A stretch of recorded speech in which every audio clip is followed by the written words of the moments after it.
In a dense, emerald-green forest dwelt a woodpecker, distinguished by his steady rhythm and unwavering resolve. His name was Pip, and he was revered by all for his unyielding spirit and wisdom. One day, Pip noticed a crack in a towering oak tree.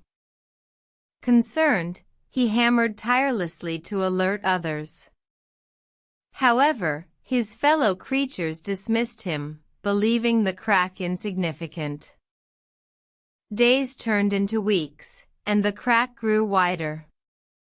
One stormy night, a mighty gust tore through the forest, causing the oak to topple.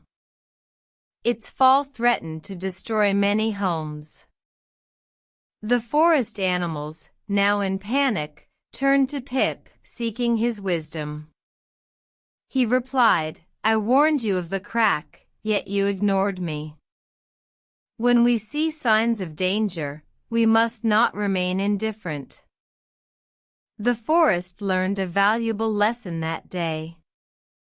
They vowed to listen and heed Pip's warnings in the future.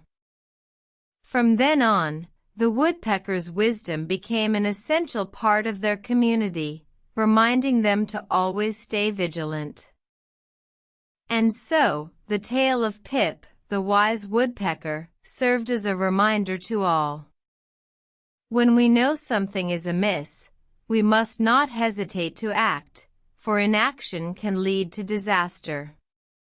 Let us all strive to be like Pip, steadfast in our convictions and wise in our actions.